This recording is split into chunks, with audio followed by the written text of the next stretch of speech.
Dave Ping 243.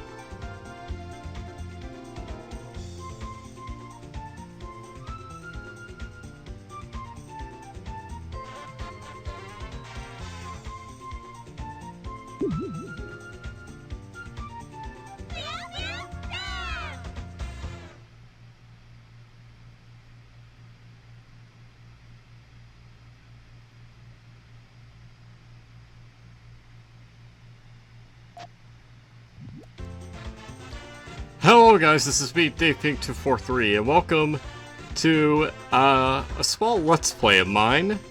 This is actually going to be a re-Let's Play. Yeah, this is Puyo Puyo Sun, released for Nintendo 64, PlayStation, Sega Saturn, and of course I'm playing the PC version, which is English translated. And yeah, I originally did this as a Let's Play pretty much like 4 years ago. I'll quickly press start. So yeah, I did this 4 years ago, in the year of like 2016 or something like that. Obviously very outdated because back then I used Bandicam and I had no commentary whatsoever, so you could hardly call it a Let's Play, per se, but that changes with this re-Let's Play where I'll have a legit playthrough of Puyo Puyo Sun. So, about the original Let's Play, that was 3 episodes long, each featuring a respective story mode. So this game has 3 story modes, and they all range in terms of the amount of stages that they have. Now, I must stress that for those of you who are new to Puyo Puyo, this is the 3rd canonical game in the series. So this takes place after Puyo Puyo and Puyo Puyo Sun, which were both on the Mega Drive and arcades originally. So you don't really need to know what happens in those games, but it does help knowing what happens here, because, let's just say that there's a certain villain that likes to do things just because he can. But, yeah, the difference here with this Let's Play is that this is going to be a one-off video. So, this video is going to be the entire Let's Play, basically, where I will do the 3 story modes, and that'll be it. So, the story modes are located in single Puyo Puyo, which we're going to select. And as we can see, there are 3 different characters to play as, each having their own story mode. Dracco, which is the easy mode, features only 3 stages, so this is the practice mode of the game, and it's very easy no matter what difficulty you put the game on, if you're any good at these kinds of puzzle games. So yeah, you shouldn't really have trouble with this one if you are good at Puyo Puyo. Medium difficulty, this features Arle, where she goes through 13 stages, so just like the original Puyo Puyo. And we have Schezo's story, which he starts as the hard mode of the game, and has 8 stages to his name. So we're gonna go in order, and I'll talk about the stories as they go along. So this is Dracco's Holiday as the name of the story that Dracco's in. So Stage 1, Skeleton Tea.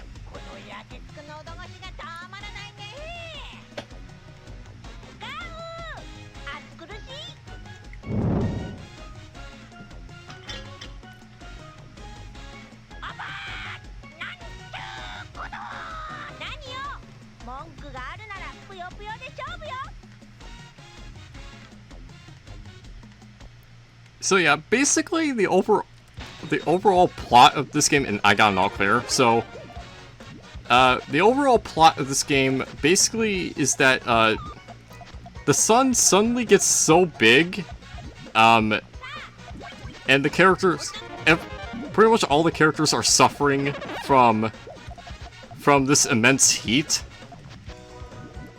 And of course they're all on this island for this game specifically, so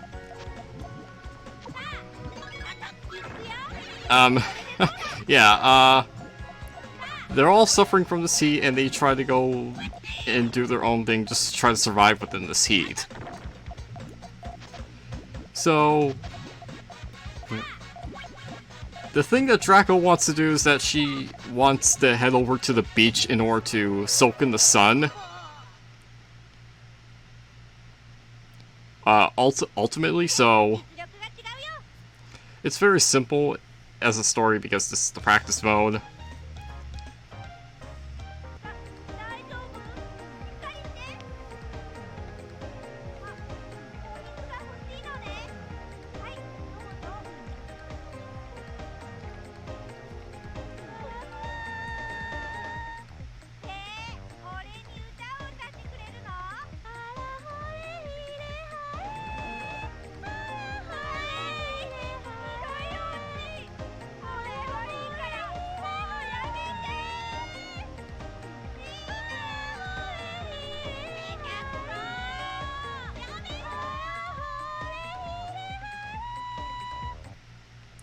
And yeah, for those of you who know Harpy as a character, you would know that she is terrible at singing.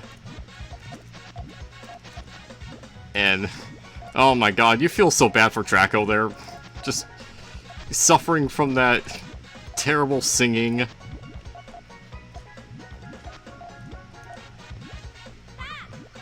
But yeah, what was I saying? So the characters have to like survive through all this crap, and yeah, Dracco wants to get a tan basically from the sun. That's the impression I get.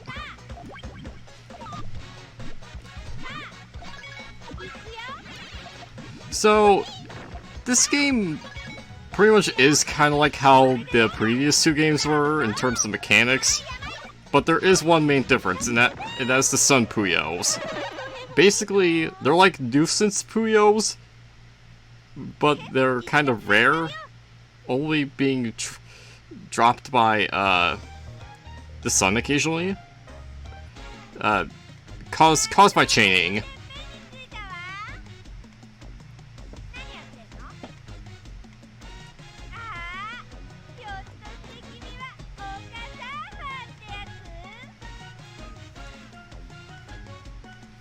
I think you just pissed him off, Dracco.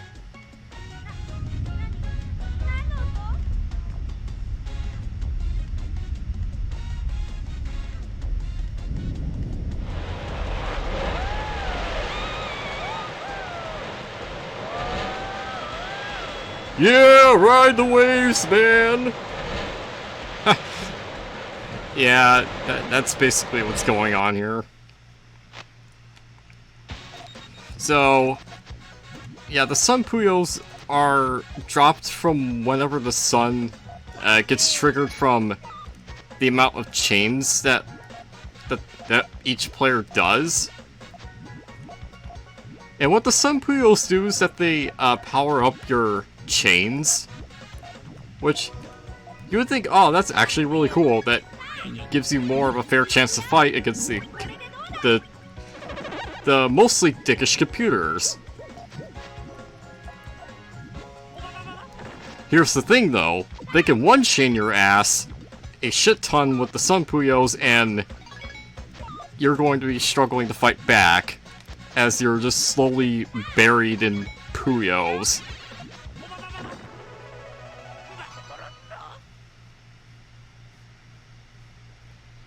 And we're getting into the ending of Dracco's story already, so I'll shut up.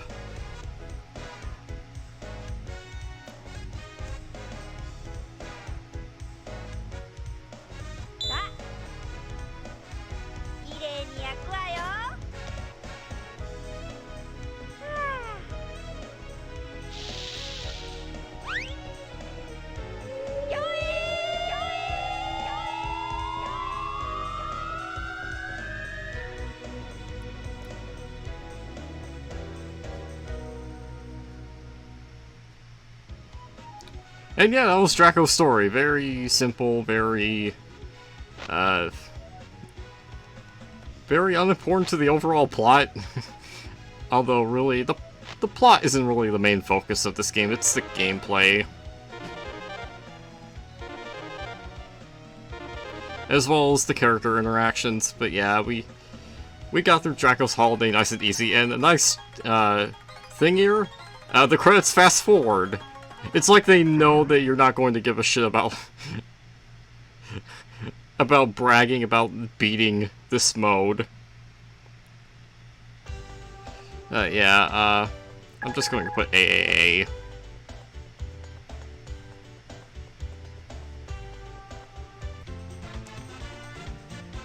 Yeah, God, I keep forgetting what I was saying earlier.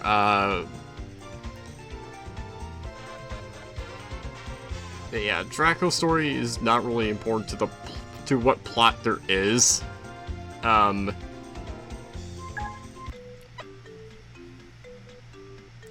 yeah, the Sun Puyos, I have mixed feelings on them. They're not really enjoyable in my opinion. But throughout what has been through this playthrough so far, you probably have noticed that there's a background to this. Yes, I decided to put in the extra work to put in a beach background within what would have been the black borders, just to put in some more immersion into all this. So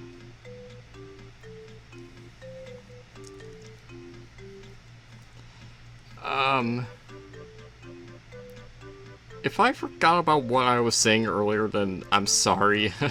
I'm just going to go on to Arle's story, which is the main story mode of this game. Arle's adventure. And we see completely cooked Dracco.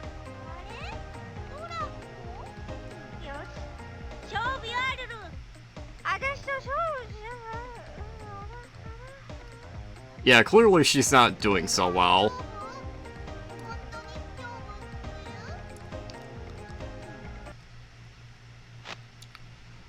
So yeah, the thing with Arle's story is that she knows that there was a light coming from a certain castle that is causing this extreme heat to be put down onto the island.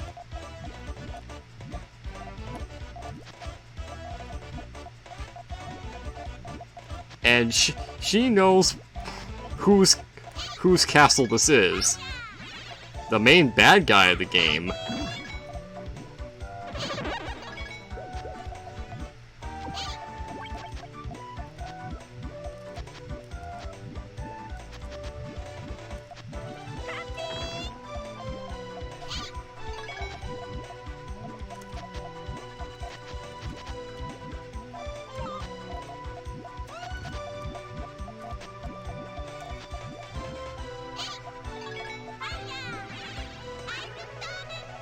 Aw, man, I wanted my chain to go through.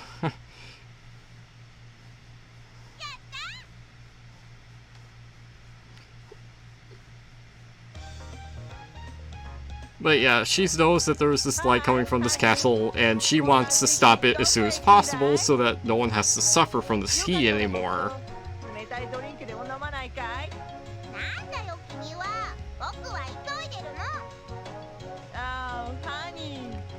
Yeah, and this guy's whole shtick is that he sometimes speaks English.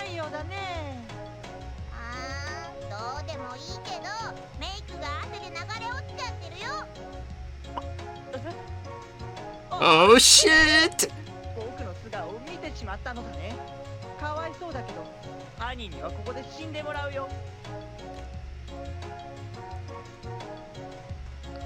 Yeah, I was just as shocked as you guys when I first saw that. Just that, oh shit!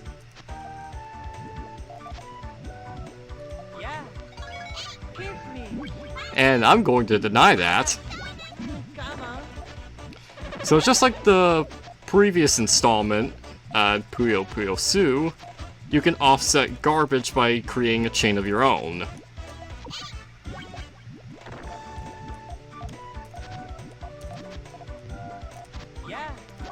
And I think he's done here. Yeah, he's fucking dead. So that's Incubus, and yeah, he always goes after women. As you saw in the cutscene, he tried to seduce Arle, but you know, she's not having any of that. And you probably know who this guy is because I talk about him quite a bit.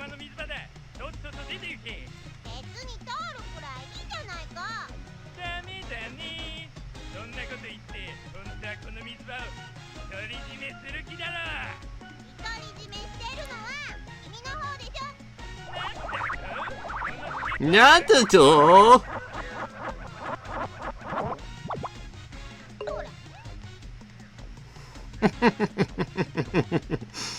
I'm sorry, that's humorous.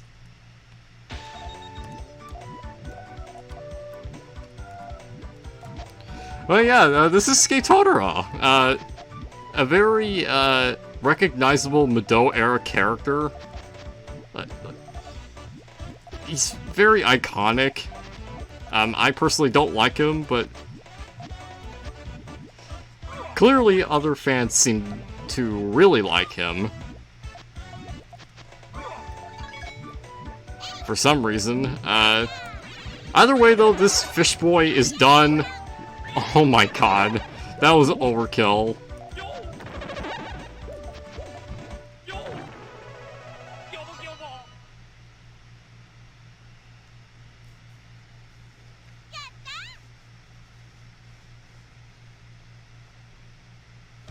Oh, come on, Arle. You need to give yourself a little bit more credit than that.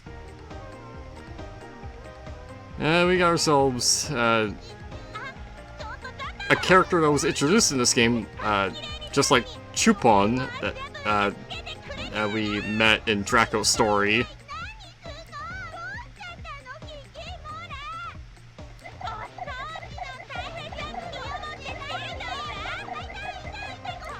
And also Incubus, probably should mention that. Yeah, there are a few new characters in this.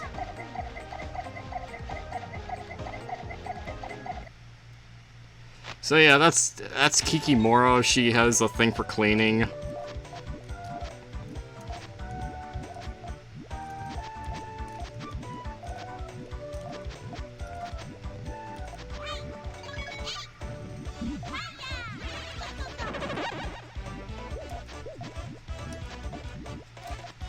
And yeah, each playable character in the story modes have their own personal theme. This is Arle's theme right here. So yeah, that's what you're listening to right now.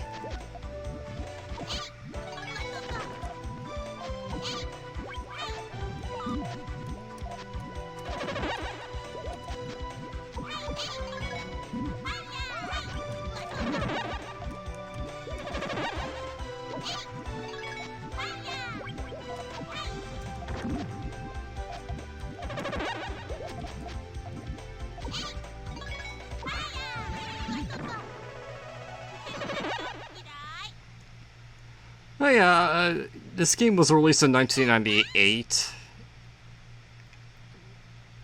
Yeah, I would say this is the last, like, truly great classic Puyo Puyo game, because after this game we get Puyon, which was the 4th game of the series, and that game is kind of subpar. But we got ourselves quite of a scene right here.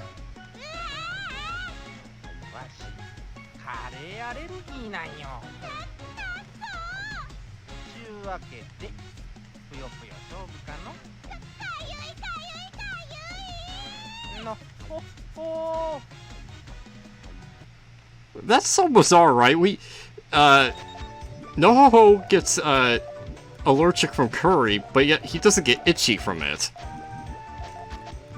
Instead, we get itchy.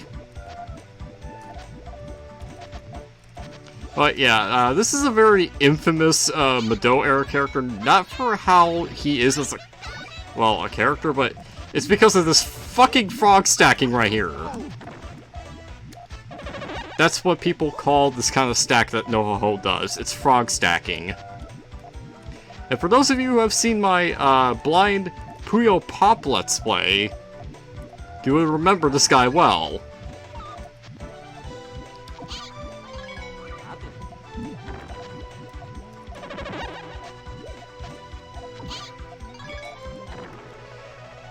But thankfully, since this game is not that hard, like, Nohoho goes down easy, for the most part.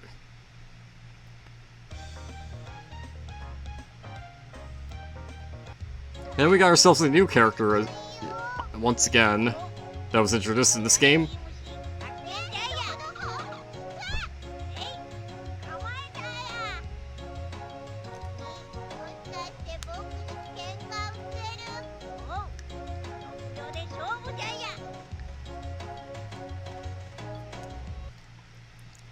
This is Kodomo Dragon.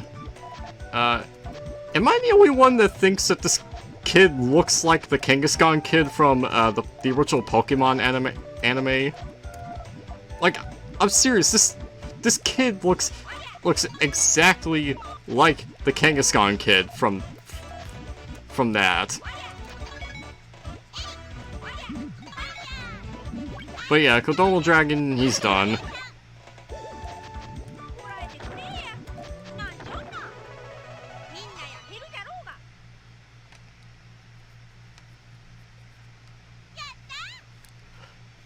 Yeah, for any of you newcomers, I am actually good at Puyo Puyo. And I'm not even, like, trying too hard. Yeah, this scene is actually quite special as well, because... Dun dun!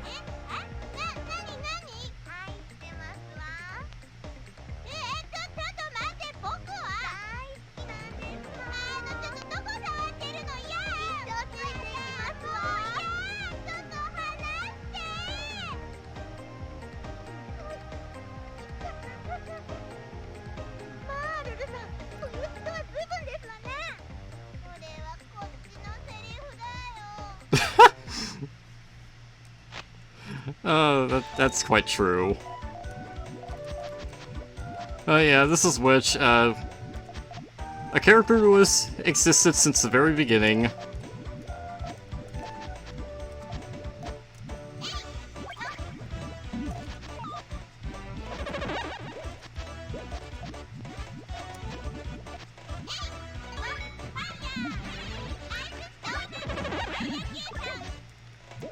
So, for those of you who don't know, Arle is the main character of the classic games. Like, the main character, so that's why I consider this to be the main story mode of the game.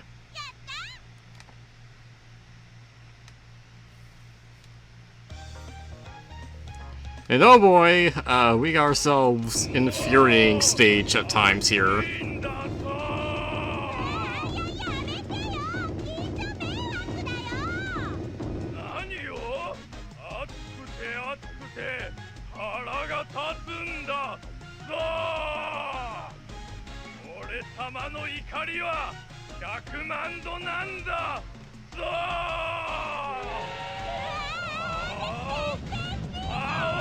Insert a train here!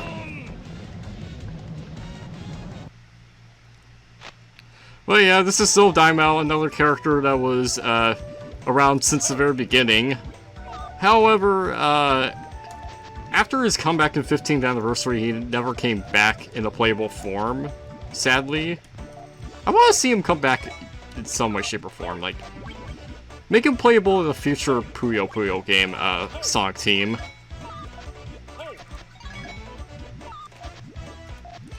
But yeah, you're seeing why Zo is infuriating to deal with.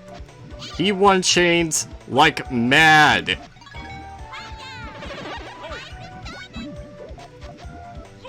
And that could be extremely annoying when there are Sun Puyos around.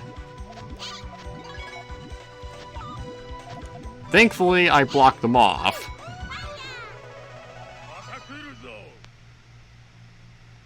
But yeah, other than that, I actually do like Zoe as a character. Mostly because of how goddamn tough he is, with just how powerful he could be. And we got another new character for this game.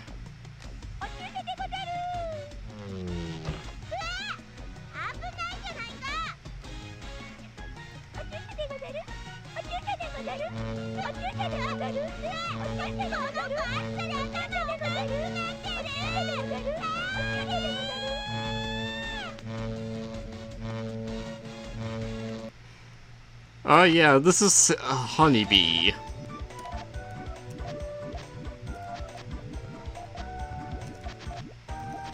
Honeybee would come back as an enemy in Mado Monogatari for the Saturn. Which, that is a fantastic game.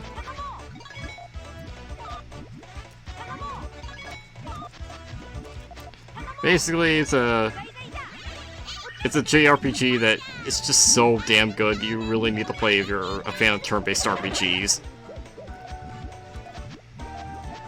However, it has never been officially translated in the form of a ROM, so you have to find like some sort of translation script online. And phew, that was close. But you're dead.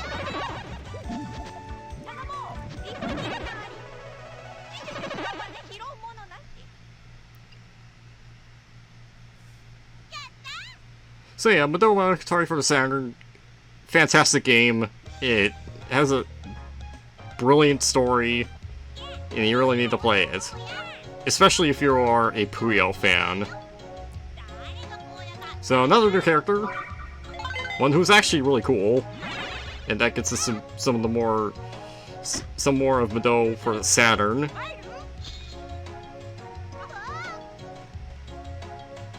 Yeah, as he said, he is Lagnus the Brave.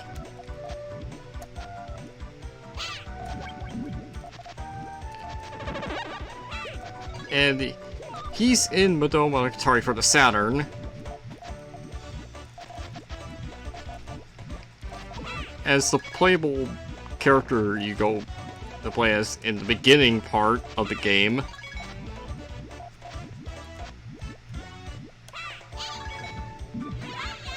And, you know, he's pretty cool there.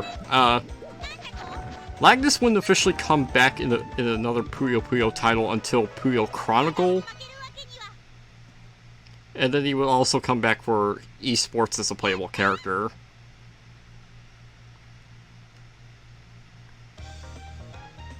Esports/champions. We got ourselves a more important character in the series. At least for the classic games.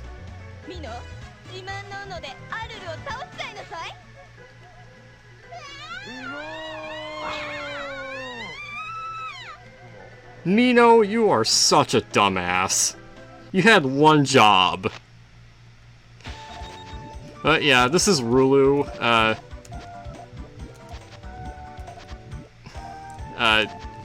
She's usually like the second to last opponent you face before going to face against the final boss of a classic Puyo game. And I am failing horribly. Can I get my bearings straight?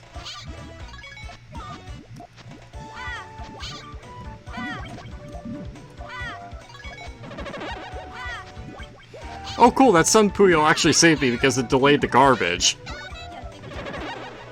Yeah, that's a little quirk that it does. Which sometimes can save you in the end.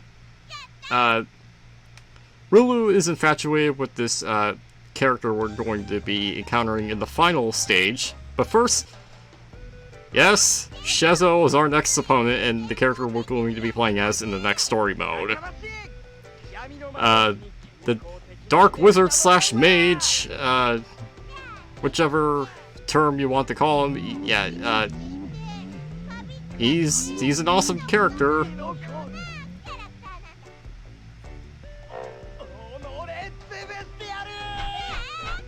Other characters usually call him as a pervert because of certain things that he says. So he's not really a pervert, but you get the drift. Like, he gets mistaken to be as one. However, in Madoma Katari, and I keep saying this, I keep mentioning this game because it's awesome, but in that game, Schezo is a pervert. As much as he doesn't want to admit it. You could tell from, like, one scene in particular, because of the crazy faces he makes in that game. But that's neither here or there. Last stage. And this is the main villain of the game right here. Basically, throughout the entire Bedo era, Satan, or Satan-sama.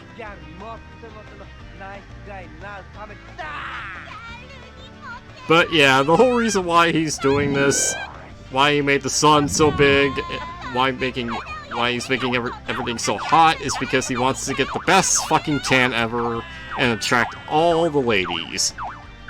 Yep, that's the only reason why he's doing it. Nothing more, nothing less. So, starting off with an all clear, get a free Sun Puyo. That's what all clears do in this game. Where before in Puyo Su, the next chain that you would do would cause half the board of your opponent to be covered up.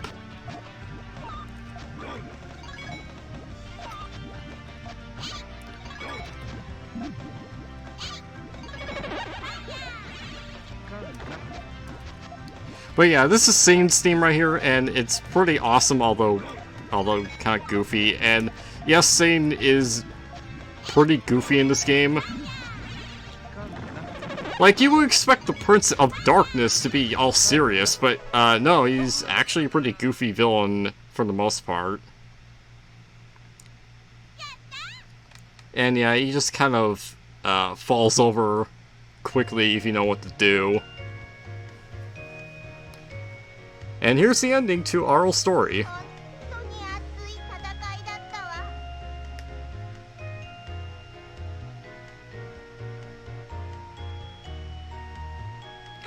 And there's Arle's little companion, Carbuncle.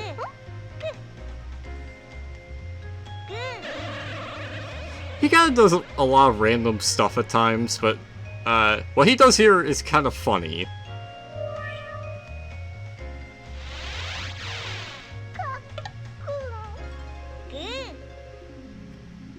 All that hard work wasted. The sun is back to being as big as it was before we defeated Satan.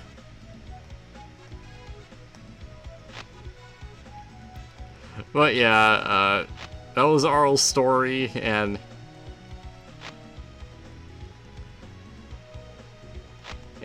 you know,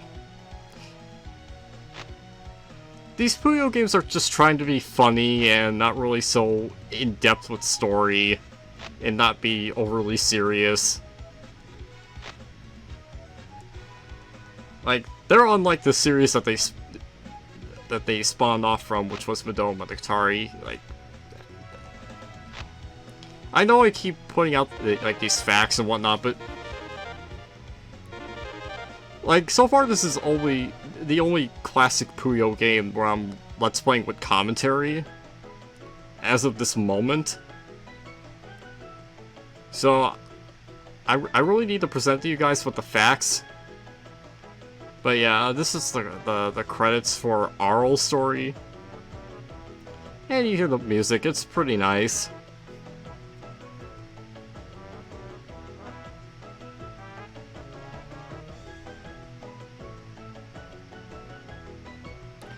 And over here, you actually see the voice actors and actresses for the characters.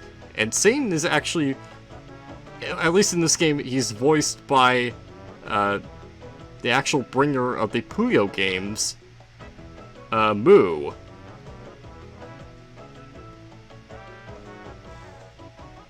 Mitani.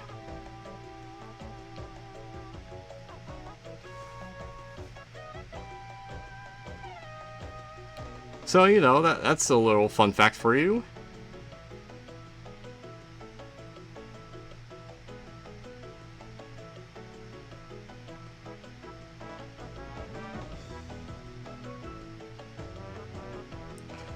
But as much as I want to sit around in this credits,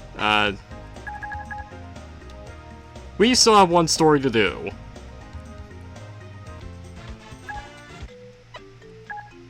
And I don't want this video to go on forever, so let's get a move on with Schezo's story. He's the Dark Mage slash Wizard. One that carries a sword, and you know, he's awesome. And basically, his story kind of starts off at stage 6. And since I don't particularly care for this scene, I'll just talk over it. Basically, the reason why Schezo decided to come out of his cave, yes, he lives in a cave, is because he's discovered that the nighttime is basically gone. And he wants it back, and he notices the light from Sane's castle just like Arle, and so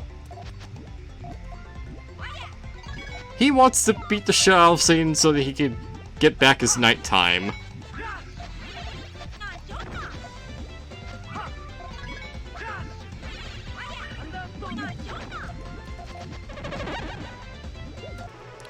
And oh yeah, did I mention that this is the first Puyo game ever to have multiple playable characters?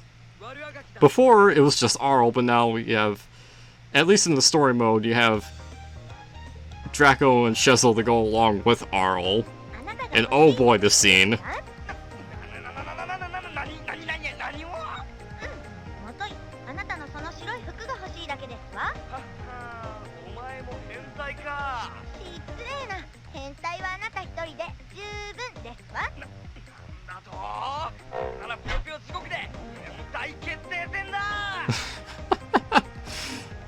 You see what I mean? Some of these situations are just ridiculous. That's what makes the Puyo game so great.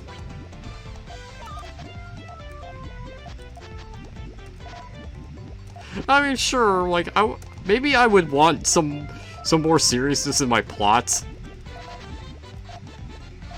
But I don't mind stupid plots like this if they're going to be really funny.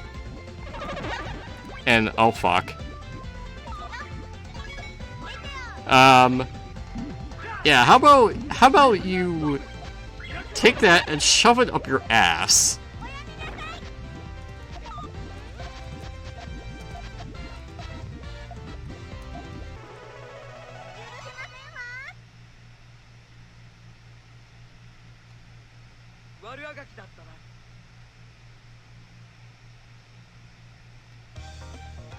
And we got So Daimao again.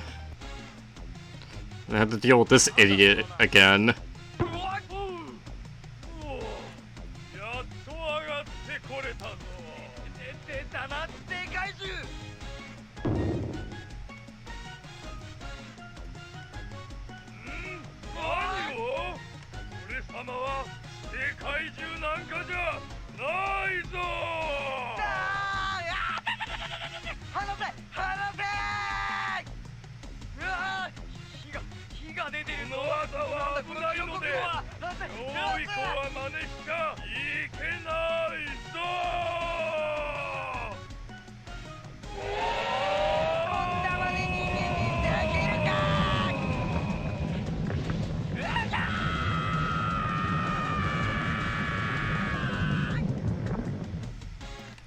Yeah, this is like the first Puyo game to have like over-the-top cutscenes.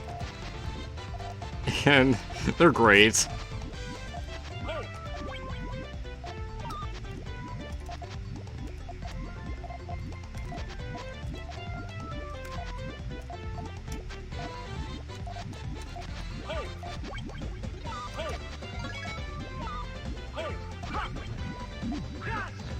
Now you could take this and shove it up your ass. Arigato!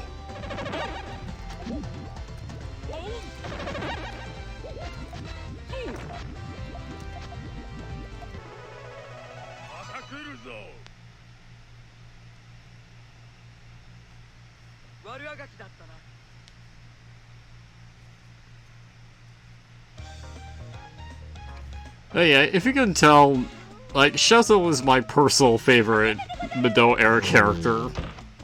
Just for how awesome he is. When he's not being called a pervert.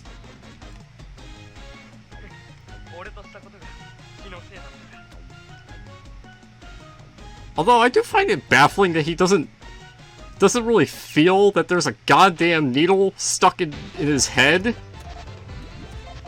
But hey, like, maybe it's the fact that he's like older, like in terms of years, than his physical appearance may suggest.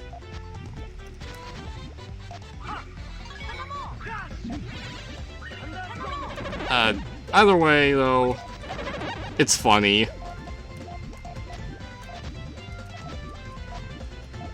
And wow, that was quick.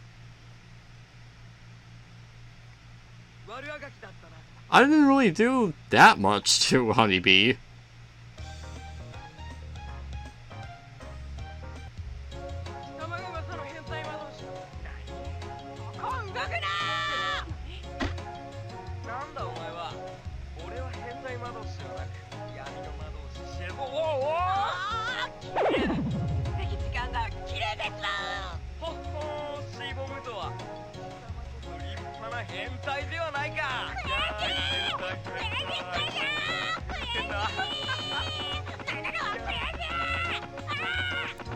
Wow, that's just mean, Schezo.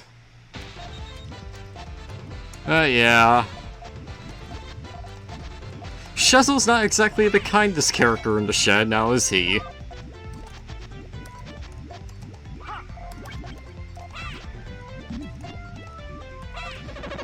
Like, well, really, he's always been, like, a bit more of, like, an anti-hero.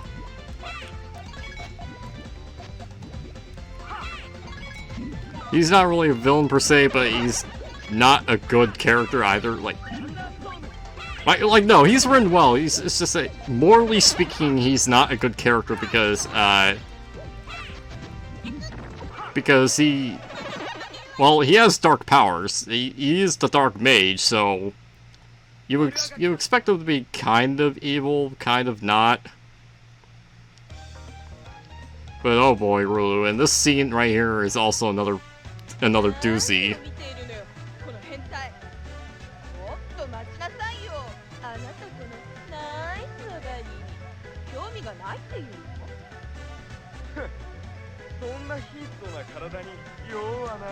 Damn!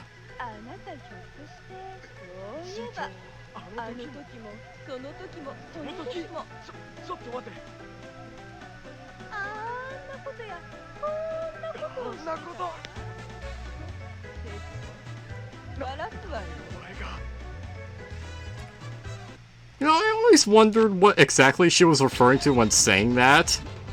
I mean, I know that it was that she was referencing something that Schezo did in the past that made him look like a pervert. But we never get to know exactly what that was.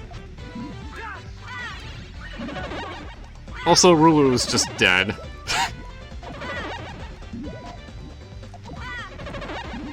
Oh please, you're just delaying the inevitable.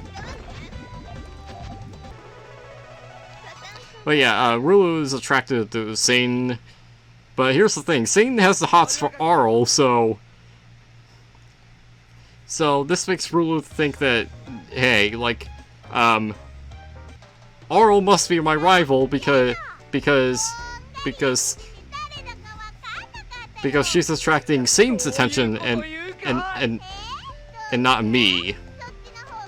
So yeah, that's why they have a rivalry in the first place. Also, that came out totally wrong from Schezo.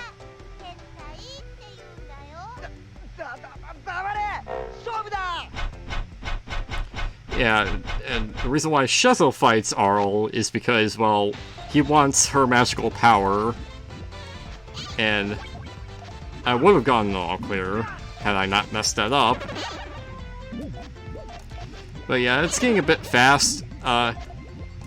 It's been a while since I played a classic Puyo game, so I'm not used to this kind of speed.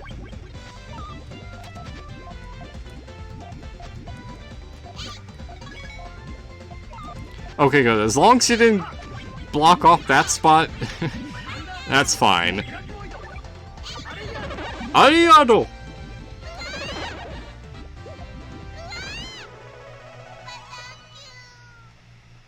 And we defeated the main character of the Mado era.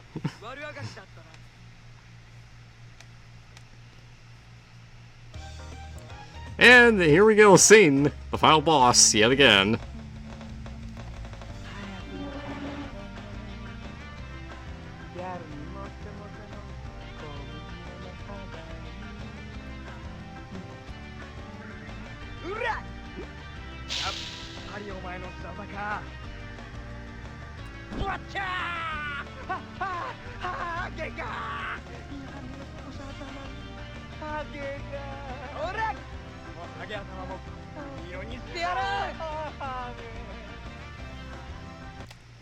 That was both cool and funny at the same time.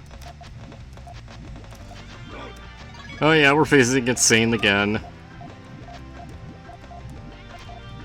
And there's something actually special when you actually beat Schezo's, when you beat the final boss without dying. Basically without using a continue. There's a little bonus thing that you get at the end.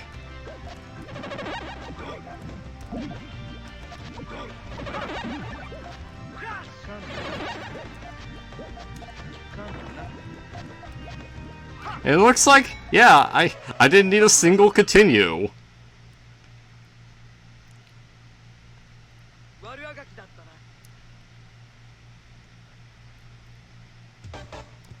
And for playing through Schezo's story mode without using up a continue allows you to fight Carbuncle. And I will warn you, this fight is actually kind of hard.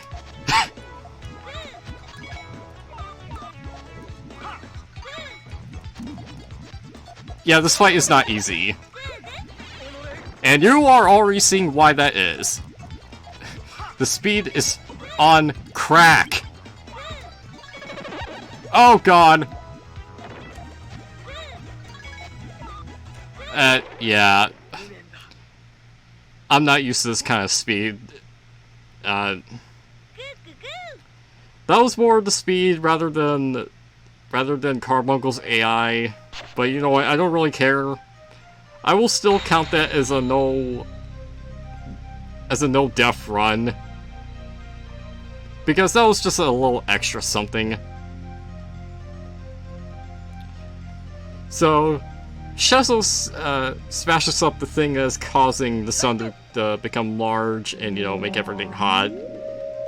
So he's basically solved the problem himself. And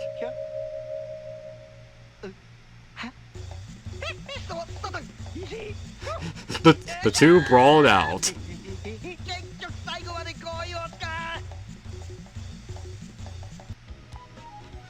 And yep, that's all that there is to Puyo Puyo Sun. At least as far as the main, at least as far as the story modes go, it's really not in depth because this is still a classic Puyo game at the core.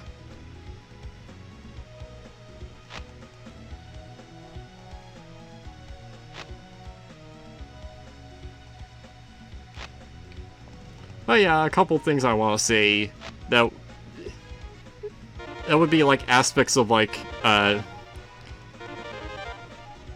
the game where just like they would come back in later games as mainstays eventually. First off, there are the cut-in animations for the spells that the characters use, as well as individual character portraits, which those will come back in 15th anniversary eventually.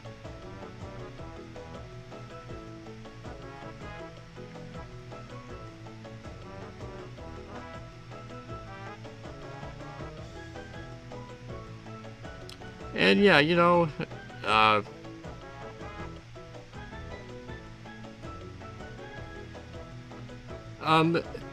as for my thoughts about this game, I know this is kind of like all of a sudden, and I'm not really prepared to say this, but like, my personal thoughts about the game is, like, I think this game's okay. Like,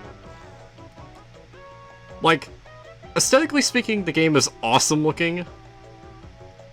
I love the sprite-based artwork that they placed in here. It looks beautiful. The music is also great.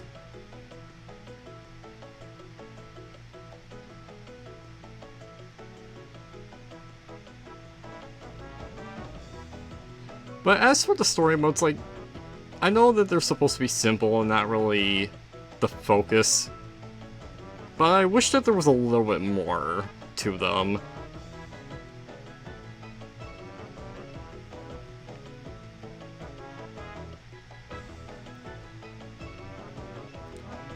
And, a problem that I do have with the game is that the Sun Puyos themselves can act as a bit of a nuisance to the player when the computers just spam one chains.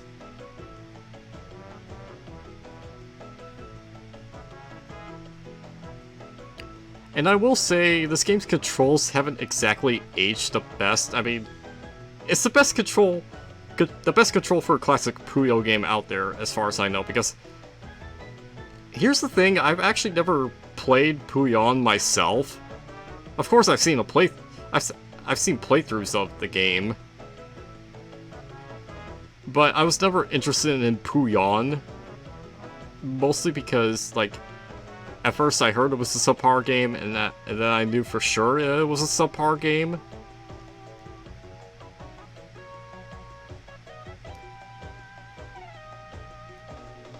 But yeah,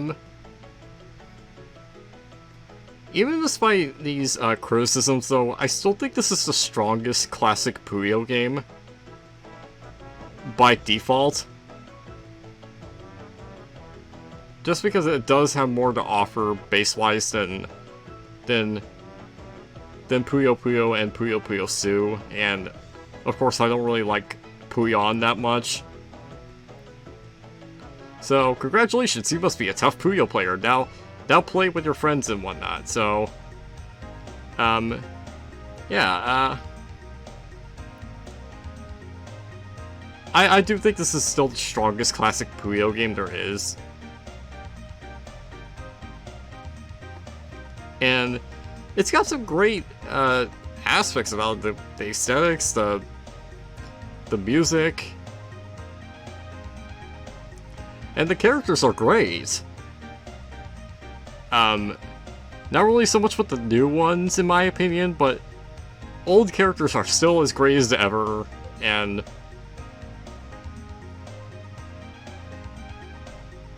you know, like, it's all enjoyable.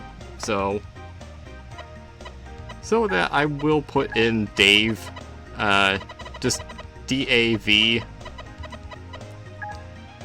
just because it is in the first place spot. And look at that!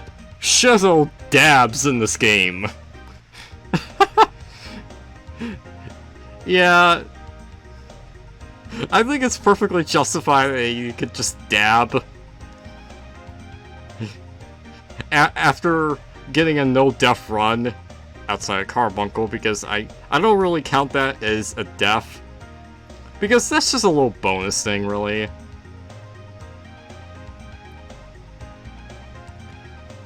So yeah, this has been Puyo Puyo Sun, and I hope you guys enjoyed this one video let's play of the game. And I'll see you guys for other smaller projects I do that I'll do on the side of my main project as of right now, which is Plants vs. Zombies. So, you might see some, different versions of Puyo games I've already played on this channel. So,